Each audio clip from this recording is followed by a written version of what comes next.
काल चक्र का बाप। इससे पहले ना किसी ने सुनी, ना किसी ने देखी इतनी सटीक भविष्यवाणी। चाल चक्र। नमस्कार, बहुत स्वागत है आपके चाल चक्र और मैं हूं आपके साथ शैलेंद्र पांडे। तस्वीरों के माध्यम से हम अपने जीवन को चलाते हैं, तस्वीरों के माध्यम से भावनाओं से जुड़ते हैं और बहुत बार तस्वीरों के माध्यम से ही अपनी जिंदगी की समस्याओं को हल भी करते हैं।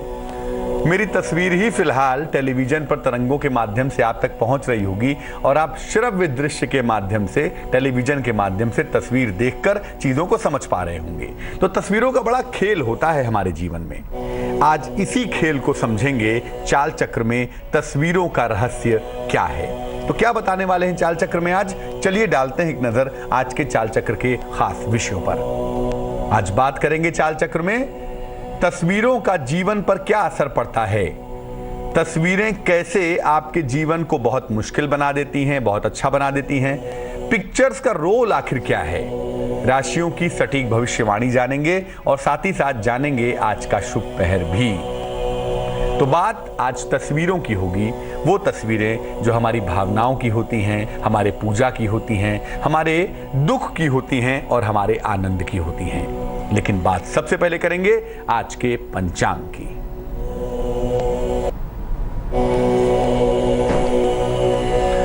आज की तिथि है वैशाख शुक्ल पक्ष की पंचमी तिथि। वैशाख शुक्ल पंचमी है आज। नक्षत्र है आज का पुनर्वसु नक्षत्र।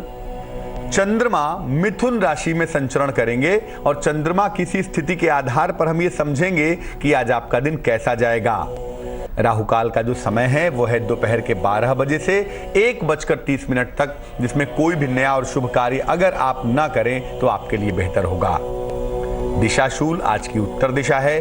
बेहतर होगा उत्तर दिशा की तरफ यात्रा ना करें, लेकिन अगर यात्रा करना जरूरी है, मजबूरी है आपकी, तो जरा सी सौंफ खा लेंगे और भगवान का स्मरण करके यात्रा करेंगे तो मुश्किल से बचे रहेंगे। ऐसा कोई घर शायद ही देखा हो जहां पर चित्र ना लगा हो, सीनरी नहीं होगी, देवी देवता नहीं होंगे, तो किसी न किसी व्यक्ति का चित्र होगा। यानी घर में तो चित्र लगते ही हैं और लोग लगाते ही हैं। आखिर इन चित्रों का हमारे ऊपर, हमारे जीवन पर कैसा असर पड़ता है? देखिए, हम अपने घर में सुंदरता के लिए सीनरी लगाते हैं, तमाम तरह के पिक्चर्स लगाते हैं। याद के लिए, हमारे कोई पूर्वज हैं जिनका देहावसान हो गया, जो हमसे दूर हैं लोग, उनको याद करने के लिए, और पूजा पाठ के लिए तमाम तरह के चित्र लगाते हैं। ये बात हम जानते हैं। घर में जो चित्र लगाते हैं, जीवन में चित्र प्रयोग करते हैं, वो रंगीन भी होते हैं, सादे भी होते हैं, बड़े भी होते हैं और छोटे भी होते हैं। कलर्ड भी हैं, ब्लैक एंड व्हाइट भी हैं, छोटे भी हैं, बड़े भी हैं। बड़े सारे तरीके के चित्र, पिक्चर्स हम अपने घर में लगाते हैं। जो तस्वीर है ना, हम भी एक तस्वीर हैं। एक बात बता दूं मैं आपको, हम सब भी एक तस्वीर हैं। जैसे फिल्म देखते हैं, पर्दे पर प्रोजेक्टर से रोशनी पड़ती है और उस पर चित्र दिखाई देने लगता है, वैसे ही कहीं शून्य में दूर से ईश्वर का एक प्रकाश पृथ्वी पर पड़ रहा है, पृथ्वी के पर्दे पर पड़ रहा है और हम सब वहां दिखाई दे रहे हैं। हम सब एक तस्वीर हैं। इसीलिए चूंकि हम खुद भी तस्वीर हैं, इसीलिए तस्वीर के साथ हम जल्दी कनेक्ट कर पाते हैं और तस्वीरों का असर हमारे मन पर भी पड़ता है। ये जो मन का मामला है ना, तस्वीरों को देखने से मन अच्छा भी हो जाता है और मन बुरा भी हो जाता है। कभी कभी देखते हैं टेलीविजन पे लिखा हुआ आता है कि तस्वीरें ना देखें अगर कमजोर दिल के हैं, अगर आपका मन खराब होता है चित्र ना देखें, आपका दिल हिल जाएगा, तस्वीरें आपको विचलित कर देंगी। क्यों कहते हैं? क्योंकि हमारा मन तुरंत कनेक्ट हो जाता है उस तस्वीर के साथ। ईश्वर का चित्र हम देखते हैं, हाथ जोड़ लेते हैं। किसी बदमाश का चित्र देखते हैं, मन में बहुत बुरे विचार आते हैं। तो तस्वीर से हमारे मन का सीधा कनेक्शन है। ये हमारे मन को अच्छा भी करते हैं और खराब भी करते हैं। कभी कभी ये तस्वीरें हमारे भाग्य को भी प्रभावित कर देती हैं, क्योंकि जब हम किसी खास तरह के पिक्चर को बराबर देखेंगे, एक विशेष तरीके से देखेंगे, तो धीरे धीरे हमारे मन पर और मन से होते हुए हमारे भाग्य पर इसका असर पड़ना शुरू हो जाएगा। वैसे आप घर में तस्वीर लगाए होंगे तो कभी आपने इतनी बात नहीं सोची होगी जितनी पंडित जी बता रहे हैं कि अरे भैया तस्वीर से भाग्य बदल जाता है, तस्वीर से मन बदल जाता है। लेकिन मामला यही है। अब एक प्रश्न पैदा होता है कि घर में पूजा उपासना के लिए कैसे चित्र लगाएं। क्योंकि ज्यादातर घरों में देवी देवताओं के चित्र होते हैं। जो लोग देवी देवताओं को नहीं मानते वो अपने गुरु का चित्र लगाते हैं या कोई सिंबल, कोई प्रतीक लगाते हैं। चित्र तो होता ही है जिसकी हम उपासना करते हैं, जिसकी हम मान्यता करते हैं, मंत्र लिख के लगाते हैं, श्लोक लिख के लगाते हैं, लोग अपने घर में आयतें लिख के लगाते हैं, तो उस चित्र का मामला होता है। तो पूजा उपासना के लिए, धर्म के लिए, श्रद्धा के लिए कैसे चित्रों का इस्तेमाल करें? देखिए, पूजा उपासना के लिए घर में देवी देवता या अपने गुरु का चित्र लोग लगाते हैं या अलग अलग तरह के सिंबल्स, अलग अलग तरह के प्रतीक लगाते हैं। ये चित्र जितने साफ और स्पष्ट होंगे उतना ही अच्छा होगा। एक बड़ी अच्छी सी बात बताऊं मैं आपको, आप जब क्लियर पिक्चर देखते हैं, आपने भगवान विष्णु के पिक्चर चित्र देखा, आपके दिमाग में उनका एक प्रोजेक्शन बन गया। चित्र क्लियर था तो प्रोजेक्शन भी क्लियर होगा, और जब ध्यान करेंगे तो वो ध्यान भी क्लियर होगा। चित्र अगर स्पष्ट ना हो, धुंधला हो, तो आपका प्रोजेक्शन भी धुंधला होगा और ध्यान भी स्पष्ट नहीं होगा। इसीलिए जब आप चित्र लगाएंगे, तस्वीर लगाएंगे, तो कोशिश करें कि चित्र साफ हो और स्पष्ट हो। इन चित्रों को जो पूजा उपासना वाले हैं, देवी देवता वाले हैं, आपके गुरु के चित्र हैं, इनको अपने पूजा स्थान पर या अपने कार्यस्थल पर लगाइए। पूजा स्थान पे लगाइए या अपने कार्यस्थल पे लगाएंगे तो बहुत अच्छा होगा। ये इतनी ऊंचाई पर होने चाहिए कि हमारी आंखों के सीध में आ सकें। अब भगवान का चित्र लगा दिया सर के ऊपर, कैसे देखेंगे उनको? ऐसे। तो बेहतर ये है कि सामने हो ताकि आई कांटेक्ट बन सके, आप उनको देख सकें ठीक तरीके से। और पूजा स्थान पर चित्र लगाइए, एक आध दो तीन चित्र लगाइए, लेकिन एक साथ बहुत सारे चित्र पूजा स्थान पे मत लगाइए, क्योंकि बहुत सारे चित्र लगाने से क्या होता है, मन चंचल होगा, मन भटकेगा। 2 मिनट गणेश जी को देखेगा, 2 मिनट हनुमान जी को देखेगा, 2 मिनट काली माँ को देखेगा। जब हमारे इष्ट देव एक होते हैं, जिसके प्रति हमारी बहुत श्रद्धा है, उसके अलावा एक आध देवी देवता का चित्र होता है, तो हम मन को फोकस जल्दी कर पाते हैं। ढेर सारे चित्र लगाने से मन डेविएट होता है, मन चंचल हो जाता है। तो चित्र कम लगाएं, लेकिन साफ सुथरे और बिल्कुल अच्छे चित्र लगाएं, ताकि मन पर उसका सकारात्मक असर पड़े। आपने कोई चित्र रखा हुआ है, उसकी आकृति खराब हो गई, आपने भगवान का चित्र लगाया है, कहीं कहीं से कलर उड़ गया है, तो लोग कहते हैं कि नहीं हटाऊंगा, बहुत सालों से चित्र लगा हुआ है। भगवान उस चित्र में नहीं रहते हैं, भगवान उस चित्र के माध्यम से आपको मिलते हैं। वो एक मीडियम है, वो भगवान नहीं है। भगवान को प्रकट होने का एक जरिया चाहिए, चित्र उसका एक माध्यम बनता है। तो चित्र का रंग या आकृति खराब हो जाए तो उसे बदल दें, क्योंकि भगवान की आकृति जिससे आप भगवान तक कनेक्ट होने की कोशिश करते हैं, अगर वो आकृति खराब होगी तो आपको दिक्कत होगी, आपका फोकस नहीं बन पाएगा। इसीलिए बेहतर ये है कि अगर घर में कोई ऐसा चित्र है, देवी देवता का है, किसी पूर्वज का ही है, किसी प्रिय व्यक्ति का ही है, आपके गुरु का ही है, चित्र खराब हो गया है, मान लिया पानी गिर गया या कलर उड़ गया, कलर फेड कर गया, तो ऐसे चित्र को बदल दें, नया चित्र ले आए जो साफ हो, क्लियर हो, अच्छा हो। तो जब आप पूजा उपासना के लिए अब की बार चित्र लगाएंगे, मुझे लगता है आप ठीक तरीके से समझ गए होंगे कि पूजा उपासना के लिए कैसे चित्र आपको चाहिए, और वैसे ही चित्रों का आप प्रयोग करेंगे। घर में याद के लिए, रिमेम्बरेंस के लिए, किसी के पिता नहीं है, किसी की माता नहीं है, किसी के गुरु नहीं है, किसी के आचार्य नहीं है, तो घर में याद के लिए और प्रेम के लिए कैसे चित्र लगाएंगे जिसको देख के वो याद मजबूत हो जाए, वो रिमेम्बरेंस मजबूत हो जाए, वो प्रेम का भाव पुष्ट हो जाए। वो आदमी अगर दूर हो तो उस चित्र को देख के वो भाव याद आ जाए कि कभी तो इस आदमी के साथ रहते थे, कभी तो ये प्रेम भाव मौजूद था। इस प्रेम को जीवित रखने के लिए चित्र कैसे लगाएंगे? देखिए, अपने बेडरूम में विवाह के समय का चित्र लगाना चाहिए। जब पति पत्नी में झगड़ा हो तो जरा उस चित्र को देख लीजिएगा एक बार आंखें खोल के, और 2-4 मिनट उस दृश्य को सोचिएगा जब एक दूसरे का हाथ पकड़ के ये कसम खाई थी कि जीवन को बड़े मिठास के साथ जिएंगे। तो किस बात का झगड़ा है? इस चित्र को देखिए और झगड़ा भूल जाइए। तो अपने बेडरूम में विवाह के समय का चित्र लगाइए, और ऐसा लगाइए कि आपकी आंखों के सामने हो। सुंदर चित्र होना चाहिए। आप चाहें तो पति पत्नी का संयुक्त चित्र भी लगाएं, लेकिन विवाह की जो मधुरता होती है ना, वो ज्यादा इंपॉर्टेंट होती है, तो आप वो भी लगाएं, और पति पत्नी का ज्वाइंट फोटो चाहें तो वो भी लगा लें। माता पिता या भाई बहन का चित्र भी आप लगा सकते हैं अपने घर में, और बिल्कुल लगाना भी चाहिए। जिसने आपका सृजन किया है उसका भी, और जो आपके साथ सृजित हुआ है उसका भी। तो माता पिता या भाई बहन का चित्र भी लगाएं, क्योंकि हम एक यूनिटी हैं, हम एक परिवार हैं। और देखिए, ज्वाइंट फैमिली में कौन कितना आजकल रहता है मैं नहीं कह सकता, लेकिन ज्वाइंट फैमिली में ना रहे, ज्वाइंट फैमिली की फीलिंग तो आए, वो भाव तो आए। तो माता पिता या भाई बहन का चित्र उत्तर की तरफ लगाएं, ताकि उनके साथ अटैचमेंट बना रहे। अगर किसी मृत व्यक्ति का चित्र लगाना है, लेकिन मैं बता दूं, इस मृत व्यक्ति में आपके गुरु शामिल नहीं है, कोई महापुरुष शामिल नहीं है, कोई दैवीय आदमी शामिल नहीं है, क्योंकि महापुरुष, आपके गुरु या कोई दैवीय आदमी, इनके लिए जीवन मृत्यु का मामला होता ही नहीं, इसलिए इनको मृत व्यक्ति की तरह ट्रीट मत करिएगा। जो बाकी लोग हैं, जैसे हमारे दादाजी हैं, हमारे दादी जी हैं, या हमारे परिवार में कोई वृद्ध हैं, बुजुर्ग रहे हैं, उनका देहांत हो गया है, उनके प्रति श्रद्धा व्यक्त करना चाहते हैं, तो इनका चित्र दक्षिण की दीवार पर साउथ वॉल पर लगा सकते हैं। घर के डाइनिंग एरिया में, या घर का लिविंग एरिया है, जहां लोग जिसको ड्राइंग रूम पहले कहते थे, ड्राइंग रूम में, डाइनिंग एरिया में, जो बड़ा सा एरिया है घर का, वहां पर ज्वाइंट फैमिली का चित्र जरूर लगाइए।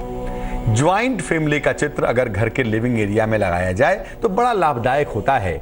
एक तो उस चित्र को देखकर एक भाव मन में आता है कि टुगेदर वी आर, हम एक साथ हैं, और दूसरा भाव ये है कि चित्र से स्पंदन पैदा होते हैं। सब लोगों का एक साथ मिलकर खींचा हुआ चित्र है तो वो पॉजिटिव स्पंदन पैदा करेगा, वो एक रहने का भाव मजबूत करेगा। तो पूजा उपासना के चित्र कैसे होंगे, घर में हम लोगों के या हमारे लोगों के याद के चित्र कैसे होंगे, वो जाना हमने। अलग अलग कामनाओं के लिए और भाग्य बढ़ाने के लिए भी अलग अलग चित्रों का प्रयोग होता है। जैसा मैंने पहले भी बताया कि जब किसी खास तरह का चित्र हम लगाते हैं, उसके कांटेक्ट में रहते हैं, तो क्या होता है, हमारे मन में वो प्रोजेक्शन बार बार बनता रहता है। और जब हमारे मन में वो प्रोजेक्शन बार बार बनता रहता है तो क्या होता है, हमारे मन पर असर पड़ता है, और मन पर असर पड़ने के साथ साथ क्या होता है, हमारे भाग्य पर भी असर पड़ता है। तो अपनी मनोकामनाओं को पूर्ण करने के लिए और भाग्य को बढ़ाने के लिए कैसे चित्र लगाएंगे, देखिए। घर में प्रेम बढ़ाने के लिए ड्राइंग रूम या मुख्य द्वार के आसपास फूलों का चित्र लगाइए, फ्लावर्स का। और फूल भी एक नहीं, मल्टी कलर के फ्लावर होने चाहिए, बहुत सारे अलग अलग रंगों के फूल होने चाहिए। या पानी का चित्र लगाएंगे जिसमें पानी बह रहा हो, रुका हुआ ना हो। रुका हुआ पानी मृत्यु है, बहता हुआ पानी जीवन है, जो बहता जाए वही जीवन है। तो बहता हुआ पानी का चित्र लगा हो या अलग अलग तरह के मल्टी कलर्स के फ्लावर्स लगे हों तो बड़ा अच्छा होगा। आर्थिक संपन्नता के लिए पूजा स्थान पर बैठी हुई मां लक्ष्मी का चित्र लगाएं। मां लक्ष्मी चंचला हैं, मूवमेंट बहुत है उनका, इसीलिए बैठी हुई लक्ष्मी जी का चित्र होगा तो आपके जीवन में धन स्थिर रूप से आ पाएगा। संतान की प्राप्ति चाहते हैं, संतान नहीं हो पा रही है, संतान के लिए कामना करते हैं, तो कमल के फूल का चित्र या गाय का चित्र, अद्भुत बात है ना, गाय का चित्र। गाय को क्या कहते हैं, माता, वो भी जननी है।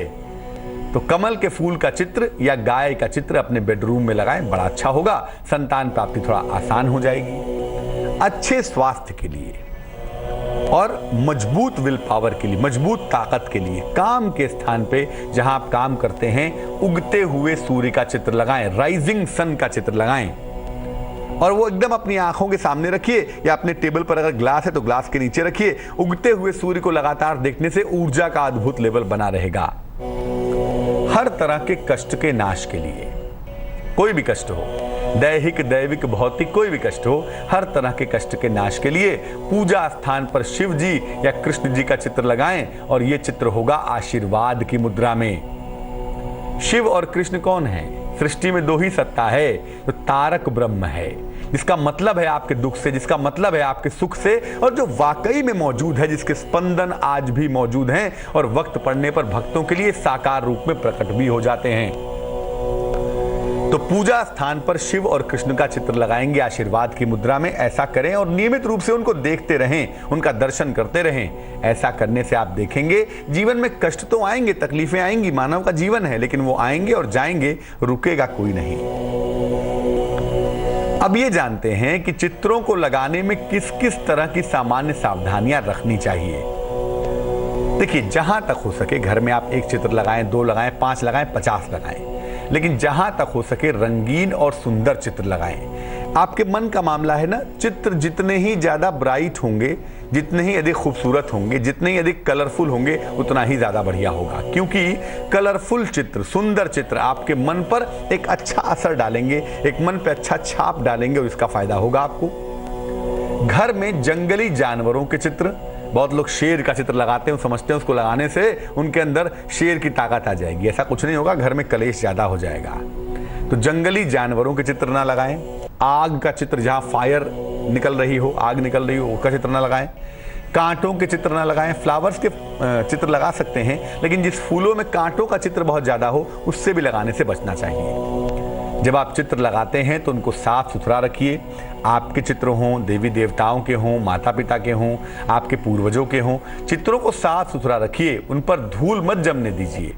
मैं फिर कहूँगा, चित्र आप स्वयं एक चित्र हैं, क्योंकि आपका जो चित्र है वो जिस प्लेट पे पड़ रहा है वो प्लेट ईश्वर की है। इसलिए आपको लगता है कि नहीं, मैं तो मोटा हूँ, पतला हूँ, सांस लेता हूँ। वो तो फिल्म के अंदर देखते हैं तो उसमें भी तो आदमी सांस लेता है, चलता है, फिरता है, खाता है, पीता है, लेकिन है तो चित्र ही ना। Same goes for you. वैसा ही आपके लिए भी, आप भी एक चित्र हैं। इसीलिए आप इस बात को समझिए कि चित्रों का बड़ा सीधा कनेक्शन है आपके साथ। तो चित्रों पर धूल ना जमने दें। पूजा के स्थान पर बहुत सारे लोग क्या करते हैं, पति पत्नी का चित्र लगा देते हैं उसी कमरे में जहां पूजा करते हैं, बच्चों का चित्र लगा देते हैं। तो कृपा निधान, पूजा के स्थान पर पति पत्नी और बच्चों का चित्र ना लगाएं, और बेडरूम में देवी देवताओं का चित्र ना लगाएं, क्योंकि ऐसा करना आपके लिए बहुत अच्छा नहीं होगा। आप कितना उनका सम्मान मेंटेन कर पाएंगे ये कह पाना कठिन है। घर में बहुत सारे चित्र मत लगाएं। आपका घर पिक्चर पोस्टर नहीं है। चित्र लगाएं और ऐसा लगाएं जिस पे एक ही चित्र हो, दो ही चित्र हो, लेकिन उस पे पूरा फोकस बनता हो, पूरा ध्यान लगता हो कि हाँ एक चित्र, दो चित्र यहाँ लगे हुए हैं। अब हर जगह फोटो ही फोटो लगा के रखे हुए हैं तो फिर आप ही जानिए। लेकिन अगर बहुत सारे चित्र घर में लगाए जाएंगे तो एक तो मन चंचल होगा। कभी इस तरह का चित्र देखा, इस तरह का मन हुआ, कभी उस तरह का चित्र देखा, उस तरह का मन हुआ, तो मन चंचल होगा और इससे रिश्तों में उलझन भी पैदा होगी, जिसका आपको ध्यान रखना चाहिए। एक दर्शक जुड़ रही हैं हमारे साथ, शारदा जी हैं जमशेदपुर से, उनसे बात करते हैं। जी बताइए। हाँ पंडित जी, मेरा पति है, शुरू से जब शादी हुआ तब से छोड़ के चले गया। आता है कुछ नहीं रहता था, बाल बच्चा 3 ठो कैसे हुआ, 2 लड़का एक लड़की। उसके बाद में बहुत दुख दिया, बहुत जुआ शराब करता था। अब बेटा बेटी की शादी किए तो बहू भी वैसे हमको मारती थी, पीटती, जब तक खिलाए पंडित जी हमको। उसके बाद में जब खिलाया अलग होकर चल गए। बेटा लोग भी मेरा अलग रहता है, जमशेदपुर में रहता है, तो कांद्रा गमारिया तरफ में रहता है। बेटी को शादी दिए तो दामाद भी एकदम वैसे मिला, झगड़ा। जीवन में तकलीफें बहुत हैं, कष्ट बहुत हैं आपके। हाँ, अभी हम अकेले रहते हैं, सिर्फ अकेले। कभी कभी बेटा लोग आता है, खर्चा देता है तो खाते हैं पंडित जी। अच्छा, जानना क्या चाहती हैं कि जीवन को कैसे अच्छा बनाएं, कैसे मुश्किल से बचें? वही तो हम कैसे दिए। अच्छा, जन्म की तारीख आपको पता है अपनी? हाँ पंडित जी। आपको जन्म की तारीख पता है अपनी? जन्म तारीख है, देखिए फागुन महीना में जन्म हुआ था, शाम को 5 बजे, और हमको तो याद नहीं है। कोई बात नहीं, 1 से 9 के बीच में कोई संख्या बताइए। 1 से 9 के बीच में 5। कितनी उम्र है आपकी? मेरा 50 से कुछ कम है। 50 तक वो होता होगा पंडित जी, 50 होता होगा। देखिए ऐसा है, एक तो जो प्रश्न आपका बनता है वो भी, और जो अंक आप बताती हैं वो भी, उसके आधार पे ऐसा लगता है कि कुंडली में जो अग्नि का इलाका है वो बड़ा मजबूत है। किसी भी महिला की कुंडली में जब अग्नि का इलाका मजबूत होगा तो उसको पुरुषों की तरह परिश्रम करना पड़ता है, सुबह से लेकर रात तक जान देना पड़ता है। जो मेल फैक्टर है वो मजबूत हो जाता है। तो हैं तो आप महिला, लेकिन जो आपके जीवन में जिम्मेदारियां आपने उठाई हैं, जो आगे बढ़ी हैं, जो संघर्ष किया है, वो मेल कैरेक्टर का है, पुरुष स्वभाव का है। और अगर हम अग्नि तत्व को बैलेंस नहीं करेंगे तो ये संघर्ष आपका जीवन पर्यंत चलता रहेगा। क्या करेंगे? 2 उपाय करने चाहिए। एक तो एक मोती बनवा के पहन लीजिए, 12 से 14 रत्ती की मोती, चांदी की अंगूठी में सीधे हाथ की छोटी उंगली में, सोमवार की रात्रि को पहनने से आपको लाभ होगा। और दूसरा आप ये करिए कि सुबह और शाम दोनों समय नमः शिवाय, ओम नहीं लगाएंगी, नमः शिवाय इस मंत्र का सुबह और शाम दोनों समय जप करिए। जितना जितना कर सके उतना उतना ही अच्छा होगा। और साथ में मोती पहने तो जैसे जैसे इस मंत्र का और मोती का तालमेल आपके साथ बैठेगा वैसे वैसे आपकी मुश्किलें कम होंगी। भविष्य ये कहता है कि एक संतान से आपको खूब सपोर्ट मिलेगा और भविष्य में आपके साथ उसका जीवन बेहतर तरीके से बीत जाएगा। वक्त हो चला है एक छोटे से ब्रेक का। ब्रेक के बाद आएंगे तो क्या चर्चा करेंगे? ब्रेक के बाद आएंगे तो चाल चक्र में बात करेंगे आपकी राशियों की सटीक भविष्यवाणी की। कौन सा रंग आपके लिए शुभ होगा, आज का शुभ पहर क्या होगा और शुभ पहर में क्या करने से लाभ होगा, ये तमाम बातें करेंगे। और साथ ही साथ ये भी बताएंगे एक ऐसे चित्र के बारे में जिसको लगाने से शादी जल्दी हो जाती है। ये तमाम बातें सटीक भविष्यवाणी, चाल चक्र। स्वागत है आपका ब्रेक के बाद। आप देख रहे हैं चाल चक्र। ब्रेक पर जाने के पहले आपको बताया कि तस्वीरों का पूरा मामला क्या होता है और क्यों तस्वीरें हम अपने जीवन में शामिल करते हैं, लगाते हैं। आगे चाल चक्र में हम आपको क्या खास बात बताने वाले हैं, चलिए बताते हैं। आगे चाल चक्र में बात होगी राशियों की सटीक भविष्यवाणी की, आज के दिन के हाल की, कौन सा रंग आपके लिए शुभ होगा, कितने प्रतिशत का भाग्य आपका साथ निभाएगा, आज का शुभ पहर क्या होगा और शुभ पहर में क्या करने से लाभ होगा, ये तमाम बातें आपको बताएंगे। दो बातें और भी बताएंगे, आपको बताएंगे तस्वीरों को लगाने की सावधानियां क्या हैं। एक बार फिर से समझाने की कोशिश करेंगे कि जब घर में तस्वीरें लगाते हैं तो किन किन बातों का ध्यान रखें, और एक ऐसी तस्वीर जिसको अपने कमरे में लगाने से शादी जल्दी हो जाती है, उस तस्वीर के बारे में भी बताएंगे। लेकिन फिलहाल शुरुआत करते हैं राशियों के हाल की, और बात सबसे पहले मेष राशि की। अगर अविवाहित हैं तो आपकी शादी तय हो सकती है, विवाह हो जाने की प्रबल संभावना दिखाई दे रही है। प्रेम संबंधों में सफलता के संकेत भी मिल रहे हैं, प्रेम संबंध आपके बेहतर होंगे, मधुर होंगे। किसी प्रिय मित्र से मुलाकात के संकेत हैं, यानी दिन भी अच्छा होगा और काम भी सारे बन जाएंगे। शुभ रंग सुनहरा है आपका, और भाग्य आपका साथ निभाएगा 69%। वृष राशि, क्रोध पर नियंत्रण बनाए रखें। हर बात में चीखने से, चिल्लाने से, क्रोध करने से चीजें सॉल्व नहीं होती हैं। लंबी यात्रा के सुंदर योग बनते हैं और ये यात्रा आपके लिए बेहद अच्छी होगी। धन के नुकसान से बचेंगे, पैसे की फिजूल खर्ची ना करें। शुभ रंग लाल है और भाग्य है 50%। मिथुन राशि, किसी यात्रा पर जाएंगे, छोटी ही सही लेकिन आनंददायक यात्रा होगी। अचानक धन का लाभ होता हुआ भी दिख रहा है आपको। वाहन का सुख मिलता हुआ भी दिखाई देगा, और ये प्राप्त करने के लिए आपने बड़ी कोशिशें की हैं, वो लगता है अभी पूरी होने वाली है। शुभ रंग धानी और किस्मत की मेहरबानी 81%। कर्क राशि, वैवाहिक जीवन पे ध्यान दीजिए। अपने तनाव को अपने परिवार में शामिल करके बेवजह का झगड़ा लड़ाई करें, ये अच्छी बात नहीं है। और धन की स्थितियां आपकी बेहतर हैं, नौकरी की स्थितियां बेहतर हैं, इसलिए कम से कम पारिवारिक जीवन को भी बेहतर करने की कोशिश करिए, क्योंकि संतुलन का नाम ही जीवन होता है। शुभ रंग हरा है आज, और भाग्य आपका बहुत अच्छा है। भाग्य है आपके पास 89%। सिंह राशि, नौकरी में प्रमोशंस के योग बनते हैं, नौकरी में पदोन्नति आपके अवश्य दिखाई दे रही है। स्थान परिवर्तन की संभावना भी बनती है, चेंज ऑफ प्लेस के योग भी बन पा रहे हैं। लेकिन थोड़ा सा ध्यान अपने परिजनों के स्वास्थ्य का रखिएगा। अपनी माता के स्वास्थ्य पर ध्यान देंगे तो आपके लिए बहुत सुंदर होगा। शुभ रंग गुलाबी है और भाग्य आपका साथ निभाएगा तकरीबन 67%। कन्या राशि, नौकरी में बेवजह तनाव के इंडिकेशंस दिखाई दे रहे हैं। तनाव से बचिए और जो जिम्मेदारियां हैं उसको ठीक से निभाइए। अगर आप अविवाहित हैं, शादी तय करने के लिए कोशिश कर रहे हैं, तो हो सकता है मामला कुछ समय के लिए लटके, थोड़ी सी बाधाएं दिख रही हैं। और किसी भी तरह का विषय होने पे, कोई चीज सामने आने पे संयम से काम लेंगे आज। शुभ रंग सफेद होगा, थोड़ी मेहनत ज्यादा होगी। भाग्य होगा आपके पास 54%। एक बार फिर से जानते हैं कि जब हम अपने घर में तस्वीरें लगाते हैं, अलग अलग तरह की तस्वीरों के बारे में हमने बताया, तो एक बार फिर से समझते हैं कि तस्वीरों के प्रयोग की सावधानियां क्या हैं जो हमें अपने डेली लाइफ में, अपने घर में इस्तेमाल करनी चाहिए। देखिए, तस्वीरें जब भी घर में लगाएं, तस्वीरें रंगीन लगाएं और सुंदर लगाएं। The more it will be bright and beautiful, the more it will be effective. तो तस्वीरें जितनी ज्यादा सुंदर होंगी, रंगीन होंगी, उतना ही बढ़िया होगा आपके लिए। उससे मन पर उसका बड़ा सुंदर असर पड़ेगा। घर में जंगली जानवरों के चित्र ना लगाएं, शेर का, चीते का, भालू का चित्र लगाते हैं लोग, तो ना लगाएं भैया। आग की तस्वीर, कांटों वाले फूल की तस्वीर, ऐसे चित्र ना लगाएं जिनसे तकलीफ इंडिकेट होती हो या जिससे वाइल्डनेस, जंगल इंडिकेट होता हो। ऐसी तस्वीरें बिल्कुल नहीं लगाएंगे। तस्वीरें हमारा खुद का प्रोजेक्शन हैं, हमारे मन पर असर डालते हैं। इसीलिए तस्वीरों को हमेशा नीट एंड क्लीन रखें, साफ सुथरा रखें, उसकी डस्टिंग करते रहें, उस पर धूल ना जमने दें। और अपने पूजा स्थान पर पति पत्नी के, बच्चों के चित्र ना लगाएं। उससे जो मोह का भाव है वो पूजा में प्रबल होगा, तो पूजा कैसे होगी। उसी तरह से वाइसे वर्षा अपने बेडरूम में देवी देवताओं के चित्र ना लगाएं। जो उनकी पवित्रता है, जो उनके प्रति समर्पण है, वो वहां पर कैसे डेवलप कर पाएगा, ये थोड़ा सा कठिन होगा। तो जरा सा ध्यान रखें। और साथ ही साथ घर में बहुत सारे चित्र मत लगाइएगा, क्योंकि घर में बहुत सारे चित्र होने से रिश्तों में उलझन पैदा होती है। बहुत सारे चित्र एक दीवार पर अलग अलग दीवारों पर लगाएंगे तो मन चंचल होगा, मन अलग अलग तरह के प्रोजेक्शंस लेगा और अलग अलग तरह के प्रोजेक्शंस होने की वजह से आपके रिश्तों में उलझन पैदा होगी।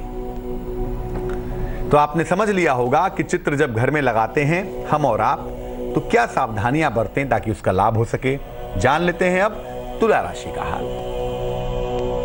तुला राशि वाले अगर संतान के लिए प्रयत्न कर रहे हैं या कर रहे थे तो उसमें थोड़ी सी मुश्किल अभी दिख रही है। अपने माता के स्वास्थ्य का बहुत ख्याल रखना होगा, माता की सेहत में लापरवाही नहीं करेंगे। अगर कहीं पर काम रुका हुआ है, फंसा हुआ है, कोशिश करके देखिए, आज थोड़े से प्रयास से आपके रुके हुए काम बन जाएंगे। शुभ रंग जिसका इस्तेमाल करके दिन को आप बेहतर बनाएंगे वो शुभ रंग होगा आज के लिए क्रीम और भाग्य होगा 82%। वृश्चिक राशि, किसी लंबी यात्रा के योग दिखाई देते हैं। यात्रा पर आप जा सकते हैं और आपकी पारिवारिक स्थिति में सुधार के संकेत भी मिल रहे हैं। आपकी पारिवारिक दशाओं में सुधार होगा। बड़ा धन लाभ भी होता हुआ दिखाई दे रहा है, यानी आज चीजें बड़ी सुंदर हैं। समय का सदुपयोग करना बहुत जरूरी है। शुभ रंग पीला है और भाग्य है 67%। धनु राशि, सेहत का बहुत ख्याल रखिए, मौसम बदल रहा है, थोड़ी बहुत लापरवाही भी गंभीर हो जाएगी।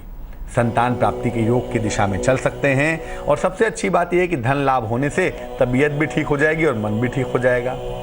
शुभ रंग नारंगी है और भाग्य है आपके पास आज के लिए 58%। मकर राशि, कैप्रिकॉर्न, कारोबार में फायदा होता हुआ दिखाई देता है। कारोबार आपका बहुत सुंदर होगा, बहुत अच्छा होगा। हो सकता है कोई खरीदारी करें, मार्केटिंग करें, और ये मार्केटिंग आप खूब करने वाले हैं, खूब पैसे खर्च करने वाले हैं। लेकिन आज का दिन आनंद का दिन है, इसीलिए मान सम्मान बहुत मिलने वाला है आपको। शुभ रंग आपका नीला और थोड़ी मेहनत ज्यादा दिख रही है भाई, मेहनत आज ज्यादा करेंगे, भाग्य होगा 49%। कुंभ राशि, एक्वेरियस, पारिवारिक मामलों में सफलता मिलती हुई दिखाई देती है। पारिवारिक मुश्किलें आपकी कम होंगी। नए कार्य का अवसर भी मिलता हुआ दिख रहा है। आपको नए नए काम के मौके भी मिलेंगे। संतान पक्ष से कोई शुभ समाचार आपको प्राप्त होगा और निश्चित रूप से संतान की उन्नति को देख के आप प्रसन्न हो जाएंगे। शुभ रंग आसमानी है और भाग्य आपका साथ निभाएगा 90%। मीन राशि, उपहार का, मान सम्मान का लाभ मिलता हुआ दिखाई देता है।